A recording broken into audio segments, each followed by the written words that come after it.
자칭 지적인 그리스도인들 참 문제입니다. 우리가 반지성주의로 가자는 게 아니에요. 지식이라는 건 굉장히 중요합니다. 왜냐하면은 알고 있어야 변증하거든요. 그러니까 믿지 않는 사람들에게 세상의 초등학문과 헛된 속임수이지만 이 믿지 않는 사람들에게 복음을 증거하기 위해서는 지식이라는 도구가 필요하거든요.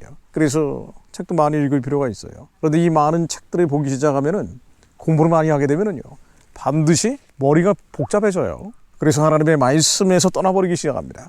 그래서 이 세상의 초등학문과 헛된 속임수가 머리에 들어오면은 하나님의 말씀으로 정화해야 되더라고요. 안 그러면 우울해집니다. 갑갑하고 답답해져요. 자, 그런데 요즘 환경 살리기 참 다들 열심인데 교회도 너무 열심히 해요.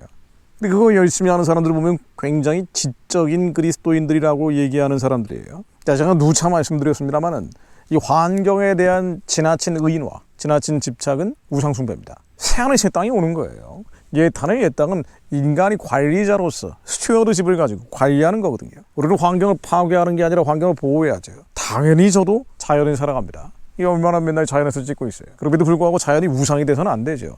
하나님보다 높아져서는 안 됩니다. 즉 하나님이 말씀이기 때문에 이 말씀보다 앞서갈 수는 없습니다. 우리 새하늘 새 땅을 꿈꾸는 것이지 옛하늘 옛 땅에 집착해서는 안 되는 거예요. 관리하는 자, 스튜어드십에 머물러야 됩니다. 근데 좀 도가 지나쳐요. 요즘 교회에서 하는 것들도요 선을 넘어버리는 경우가 너무나 많습니다. 이게 일종의 가이아 이론에서 나오는 건데 이 가이아 COE에서 나오는 수많은 우상숭배 이론들이 교회 안에도 스멀스멀 들어온 겁니다. 로마서 1장 21절 보면은요 하나님의 아이들 하나님으로도 영화롭게도 아니하며 감사치도 아니하고 오히려 그 생각이 허망하여지며 미련한 마음이 어두워졌나니 스스로 지혜 있다 하나 우둔하게 돼요. 우둔한 사람들이 어떤 모습을 보이는지 나타내고 있어요.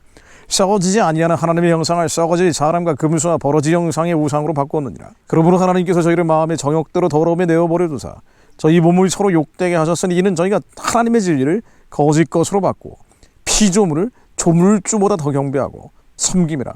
주는 곧 영원히 찬송하실 이시로다 하면. 그러니까 젠더 혁명하고요 피조물을 조물주보다 섬기는 것, 바로 환경 전체주의, 환경 우상론 같이 가는 거예요.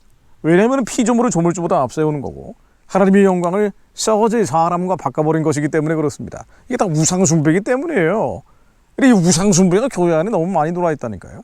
제가 환경 얘기를 자주 하는 이유는요 너무 많아지고 있어요. 실명을 거명하진 않겠습니다만은 한 신학대 교수님이 번역을 하신 로이드 기링의 다신론에서 유일신론으로 다시 가이아라는 책이 기독교 매체에 소개되어 있더라고요. 이게 내용이 뭐냐면은요 전지구적 생태 위기가 나오고 있는데 이것은 기독교 쇠퇴와 맞물려 있다는 거예요. 이 책의 주장이 말이죠. 어쨌든 동시다발적으로 벌어지는 일이니까. 그런데 이것을 해결하기 위해서는 초자연적인 유일신 하나님과 천상의 그리스도에 대한 전통적 신앙에서 벗어나야 된다. 그래서 우주적인 진화, 생명의 신비에 기초로 한 가이아 신비주의로 가야 된다. 그리고 역사적 예수 중심 신앙으로 변화가 필요하다. 역사적 예수, 가이아 신앙. 이게 뭐예요? 가이아 신앙은 지구를 우상으로 만들어버린 거예요. 지구는 하나의 유기적인 생명체라는 거 아니에요. 이게 가이아 이론 아닙니까? 그래서 돌도 이 지구와 생명이 연결되어 있다는 거예요. 돌 하나로 함부로 할 수 없다는 겁니다. 그러니까 환경 보호를 넘어서서 환경 절대화가 되는 거예요. 이게 가이아 이론이거든요. 역사적 예수는 뭡니까? 예수님이 성육신 하신 것인데 예수님은 하나님 그 자체로 오신 거거든요. 역사 속에서만 존재했다는 거예요. 슈바이처 같은 사람이 얘기했던 자유주의신학 이런 거 아닙니까? 역사적인 예수, 이쪽으로 돌아가야 된다. 그래서 가이아 이론에 따라서 어머니 지구에 대한 사랑을 회복해야 된다. 이거 참 말은 그럴싸해가지고 말이에요. Planet Earth, Action Living Organism. 그러니까 모든 생명의 신성이 있다는 것을 깨달아야 된다. 이게 뭡니까? 이게 범신론 아니에요. 판시즘이라고 해서. 그러니까 모든 것들에 생명이 있다는 거예요. 근데 이런 얘기가 불교하고는 참 잘 맞아 떨어지거든요. 불교에서는 개에게도 불성이 있다 그러잖아요. 개 안에도 신성이 있다는 거예요. 모든 것들에는 그 안에 신성이 내재되어 있기 때문에 우리의 자아에도 이미 신성이 있다는 거예요. 예수 믿지 않는 사람들도 그 안에 신성이 있다는 겁니다. 이걸 오버셀프라고 불러요. 이너셀프라고 부릅니다. 초월적 자라고 부른단 말이죠.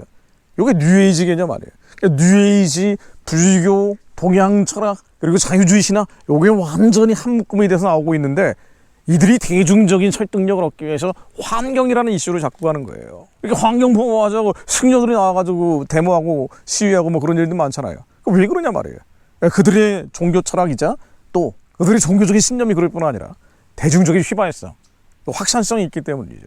그럼 교회는 여기에 대해서 정확한 경계를 설정을 하고 환경이 보호해야 되지만 그렇다고 해서 환경 우상시하거나 신성시하거나 절대화해서는 안 된다. 로마서 말씀을 이야기해야죠.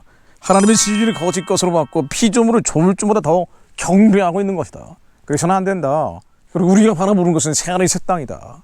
새하늘 새 땅이 오기 위해서는 예수님 다시 오셔야 되고 예수님 다시 오시기 위해서는 땅끝까지 복음이 전해져야 되고 땅끝까지 복음이 전해지기 위해서는 북한의 우상 숭배진이 무너져서 2천만 노예 동족들이 해방되고 구원받아야 된다. 이 얘기를 교회가 해야 될 거 아닙니까? 환경 보호주일이다, 환경 보호주간이다 이런 거 하기 전에 교회가 해야 될 필수적인 사명들이 얼마나 많습니까? 그런데 자꾸 이 세대를 본받고 유행을 따라가기 때문이에요. 근데 왜 세대를 본받고 유행을 따라가느냐? 말씀에서 비껴나가 있기 때문이에요. 이 말씀이 믿어지지 않기 때문이에요. 내가 눈으로 보고 한번 읽었어, 이거로 끝나버리기 때문입니다. 이 말씀이 믿어져야 되거든요. 우리가 왜 말씀을 읊조리면서 기도합니까? 이 말씀을 들음으로 믿음이 강해지기 때문에 우리의 영이 자라나기 때문입니다. 성경 말씀을 이해하는 게 아니에요. 성경 말씀을 믿는 겁니다. 로마서 4장 2절로 만약 아브라함이 행위로서 의롭다 하심을 얻었으면 자랑할 것이 있으려니와 하나님 앞에서는 없느니라. 성경이 무엇을 말하느냐? 아브라함이 하나님의 믿음에 이것이 저에게 의로 여기심 바 되었느니라. 하나님, 저희들이 이 성경 말씀을 믿는 자를 되게 하옵소서. 이 말씀을 모두 믿는 자를 되게 하옵소서. 그것을 위해 하나님, 말씀으로 기도하는 말씀의 파도가 땅끝까지 흘러가게 하옵소서. 오늘 기도에 들어오세요. 매일같이 말씀으로 읊조리며 기도하는 이들이 한국에서 들불처럼 일어나야 됩니다.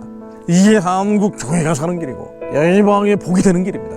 하나님, 말씀으로 기도하는 예수의 파도가 일어나게 하옵소서. 온 열방에서 일어나게 하옵소서. 그들이 민족의 기도재단 되어 충모기도 재단 되어 우리의 영을 살리고 우리에게 맡겨진 영혼들이 살려내는 자들이 되게 하옵소서. 예수님 모시기를 예비하는 자들로 쓰임받게 하옵소서.